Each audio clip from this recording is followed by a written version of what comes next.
সূরা আল আরাফ। বিসমিল্লাহির রহমানির রহিম। আলিফ লাম মিম সাদ। হে রাসূল, এটা একখানা কিতাব যা আপনার প্রতি নাজিল করা হয়েছে। এ সম্বন্ধে আপনার দিলে কোন রকম সংকোচ যেন না হয়।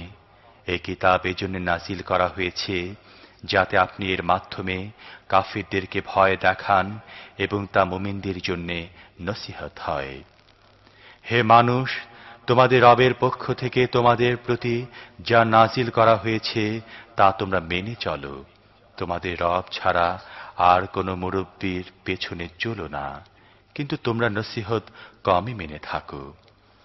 আমি কতই জনপদ ধ্বংস করে দিয়েছি, তাদের উপর আমার আযাব কোনো সময় হঠাৎ রাতের বেলায় ভেঙে পড়েছে, অথবা দিনের বেলায় এমন সময় নাজিল হয়েছে যখন তারা আরাম করছিল। যখন আমার আযাব তাদের উপর এসে পড়ল, তখন তাদের মুখে এছাড়া আর কোনো আওয়াজ ছিল না যে আমরা সত্যই জালিম ছিলাম। সুতরাং যাদের নিকট রাসূল পাঠানো হয়েছিল তাদেরকে অবশ্যই আমি জিজ্ঞাসাবাদ করব।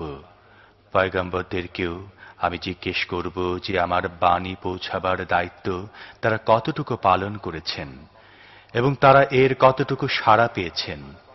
তারপর আমি পূর্ণ জ্ঞানের ভিত্তিতে গোটা কাহিনী তাদের সামনে পেশ করব। কথা হলো, আমি তো কোথাও গায়েব হয়েছিলাম না। সেদিন শুধু সত্যই ওজনদার হবে, যাদের পাল্লা ওজনে ভারী হবে তারাই সফল কাম হবে, আর যাদের পাল্লা ওজনে হালকা হবে তারা নিজেদেরকে ক্ষতিগ্রস্ত করেছে, কারণ তারা আমার আয়াতের সাথে জালেমদের মতো আচরণ করত। আমি তোমাদেরকে দুনিয়াতে অনেক ইখতিয়ার সহ কায়েম করেছি এবং তোমাদের জন্য এখানে জীবিকার ব্যবস্থা করেছি, কিন্তু তোমরা কমই শুকরিয়া আদায় করে থাকো। আমি তোমাদেরকে পয়দা করার সূচনা করেছি, তারপর তোমাদের সুরত আকার আকৃতি বানিয়েছি। এরপর ফেরেশতাদেরকে বলেছি আদমকে সিজদা করো। এ হুকুম পেয়ে সবাই সিজদা করল, কিন্তু ইবলীস সিজদাকারীদের মধ্যে শামিল হল না। আল্লাহ প্রশ্ন করলেন, যখন আমি নিজেই তোকে সিজদার হুকুম দিলাম তখন কিসে তোকে সিজদা করা থেকে মানা করল? সে বলল, আমি তার চেয়ে ভালো। তুমি আমাকে আগুন থেকে পয়দা করেছ আর তাকে মাটি থেকে বানিয়েছ। আল্লাহ বললেন, তুই এখান থেকে নেমে যা, এখানে তোর বড়াই করার কোনো অধিকারই নেই, বের হয়ে যা।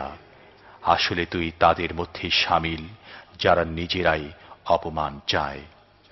ইবলীস বলল, আমাকে ওই দিন পর্যন্ত সময় দাও যখন এদেরকে আবার জীবিত করে ওঠান হবে।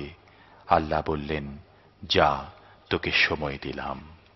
সে বলল, আচ্ছা হে আল্লাহ, তুমি যেভাবে আমাকে গোমরাহ হবার ব্যবস্থা করেছ, এর বদলায় আমিও এখন তোমার সত্য সরল পথে তাদের জন্য ওত পেতে বসে থাকব। তাদের সামনে পেছনে ডানে বামে সব দিক দিয়ে তাদেরকে ঘেরাও করে রাখব। তুমি তাদের বেশিরভাগ লোককেই শুকরগুজার পাবে না। আল্লাহ বললেন, এখান থেকে তুই অপমানিত ও বিতাড়িত অবস্থায় বের হয়ে যা, আর জেনে রাখ যে তাদের মধ্যে যারা তোর পেছনে চলবে তোকে সহ তাদের সবাইকে দিয়ে আমি দোজখে ভরে ফেলব।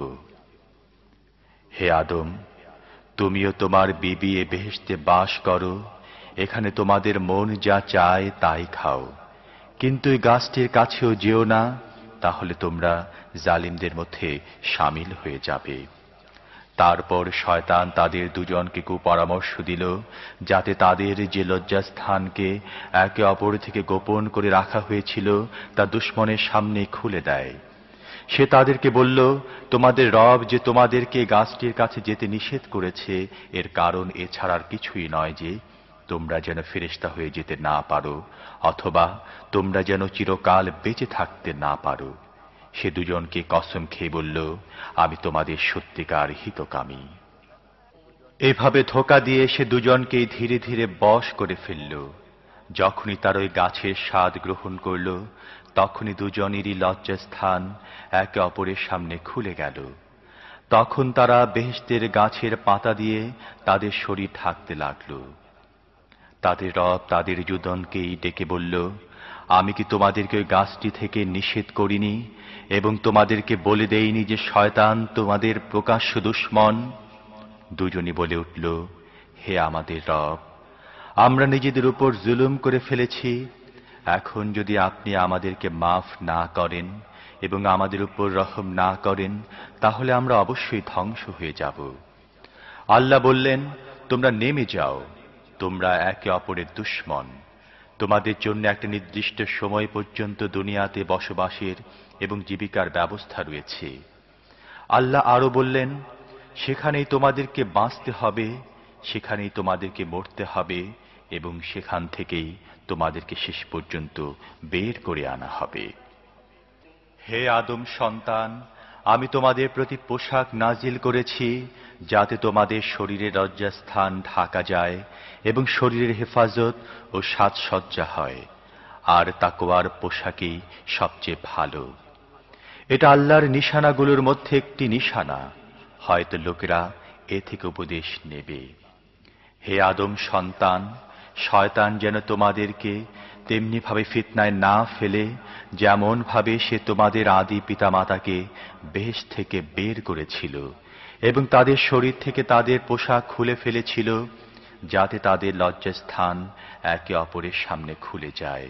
সে এবং তার সাথী তোমাদেরকে এমন জায়গা থেকে দেখতে পায় যেখান থেকে তোমরা তাকে দেখতে পাও না। যারা ঈমান আনে না তাদের জন্য আমি এ শয়তানদেরকে অভিভাবক বানিয়ে দিয়েছি। এসব লোক যখন কোনো লজ্জাকর কাজ করে তখন বলে, আমরা আমাদের বাপ দাদাকে এসব করতে দেখেছি এবং আল্লাহই আমাদেরকে এসব করার হুকুম করেছে। হে রাসূল, বলুন, আল্লাহ কখনো ফাহিশা কাজের হুকুম দেন না। তোমরা কি আল্লাহর নাম নিয়ে এমন কথা বলো যা আল্লাহর কথা কিনা তা তোমরা জানো না? হে রাসূল, তাদেরকে বলুন, আমার রব তো ইনসাফের হুকুম দিয়েছেন, আর তার হুকুম হল প্রতিটি ইবাদতে নিজেদের লক্ষ্য ঠিক রাখো এবং দিনকে তার জন্য খালেস রেখে তাকে ডাকো। তিনি তোমাদেরকে এবার যেভাবে পয়দা করেছেন তেমনি ভাবে আবার তোমাদেরকে পয়দা করা হবে। এক দলকে তো তিনি হেদায়াত করেছেন, কিন্তু অপর দলটির উপর গুমরাহি সত্য হয়ে চেপে রয়েছে, কেননা তারা আল্লাহকে বাদ দিয়ে শয়তানকে তাদের অভিভাবক বানিয়ে নিয়েছে, অথচ তারা ধারণা করছে যে তারা সঠিক পথেই আছে। হে আদম সন্তান, প্রত্যেক ইবাদতের সময় নিজেদের সাজে সজ্জিত হও এবং খাও ও পান করো, সীমা লঙ্ঘন করো না। আল্লাহ সীমা লঙ্ঘনকারীদেরকে পছন্দ করেন না। হে রাসূল, তাদেরকে বলুন, কে আল্লাহর ওই সাজ সজ্জাকে হারাম করে দিল যা তিনি তার বান্দাদের জন্য বের করেছেন এবং তার দেয়া পাক রিয়াকে হারাম করে? বলে দিন, এসব জিনিস দুনিয়ার জীবনেও তাদের জন্যই যারা ঈমান এনেছে, আর কিয়ামতের দিন তো খাস করে তাদের জন্যই হবে। এভাবে আমার কথা সাফ সাফ করে ওইসব লোকের জন্য বয়ান করি যারা ইলম রাখে। হে রাসূল, তাদেরকে বলুন, আমার রব যেসব জিনিস হারাম করেছেন তা হলো এই: প্রকাশ্য গোপনীয় সব লজ্জাকর ও ফাহিশা কাজ, গুনাহের কাজ ও অন্যায় বিদ্রোহ যা করার কোনো হক নেই। তিনি আরো হারাম করেছেন আল্লাহর সাথে তোমাদের পক্ষ থেকে কোনো কিছুকে শরীক করা যার সমর্থনে কোনো সনদ নাজিল করা হয়নি, এবং আল্লাহর নামে তোমাদের এমন কোনো কথা বলা যা সত্যি তিনি বলেছেন বলে তোমাদের জানা নেই। প্রত্যেক কওমের জন্য অবকাশের একটা নির্দিষ্ট মেয়াদ আছে, তারপর কোনো কওমের মেয়াদ পুরা হয়ে গেলে এক মুহূর্ত দেরি হতে পারে না এবং এক মুহূর্ত আগেও হতে পারে না। হে আদম সন্তান, মনে রাখবে, যদি তোমাদের কাছে তোমাদের মধ্য থেকে এমন কোন রাসূল আসে যে তোমাদেরকে আমার আয়াত শোনায়, তাহলে যে নাফরমানি থেকে বেঁচে থাকে এবং নিজকে সংশোধন করে তার জন্য কোনো ভয় ও দুঃখের কারণ নেই। আর যারা আমার আয়াতকে মিথ্যা বলে উড়িয়ে দেয় এবং এর বিরুদ্ধে বিদ্রোহ করে, তারাই দোজখের অধিবাসী, তারা সেখানে চিরদিন থাকবে। যে মিথ্যা কথা বানিয়ে আল্লাহর নামে চালিয়ে দেয় অথবা আল্লাহর সত্য আয়াতকে মিথ্যা মনে করে, তার চেয়ে বড় জালিম আর কে হতে পারে? এসব লোক তাদের তকদিরের লেখা অনুযায়ী তাদের হিস্সা পেতে থাকবে। শেষ পর্যন্ত ওই সময় এসে পৌঁছবে যখন আমার পাঠানো ফেরেশতারা তাদের রূহ কবজ করার জন্য আসবে। তখন তারা তাকে প্রশ্ন করবে, আল্লাহ ছাড়া অন্য যেসব মাবুদকে তোমরা ডাকতে তারা কোথায়? তারা বলবে, তারা আমাদের কাছ থেকে হারিয়ে গেছে। এভাবে তারা নিজেদের বিরুদ্ধেই সাক্ষ্য দেবে যে তারা কাফির ছিল। আল্লাহ বলবেন, যাও তোমরা ওই দোজখে ঢুকে যাও, যেখানে তোমাদের আগে জিন ও মানুষের দল গিয়েছে। প্রত্যেক দল যখনই দোজখে দাখিল হবে তখন তাদের আগের দলের উপর তারা লানত করতে থাকবে। এভাবে যখন সবাই সেখানে পৌঁছে যাবে তখন প্রত্যেক পরবর্তী দল এর পূর্ববর্তী দলের বিরুদ্ধে বলবে, হে আমাদের রব, এরাই ওইসব লোক যারা আমাদেরকে গোমরাহ করেছে, তাই তাদেরকে আগুনের ডাবল আযাব দাও। জবাবে আল্লাহ বলবেন, প্রত্যেকের জন্যই ডাবল আযাব রয়েছে, কিন্তু তোমরা জানো না। তখন প্রথম দল দ্বিতীয় দলকে বলবে, আমরা যদি দোষী ছিলাম তাহলে আমাদের উপর তোমাদের কোন ফজিলত ছিল? এখন নিজেদের কামাইয়ের বদলে আযাবের মজা ভোগ করো।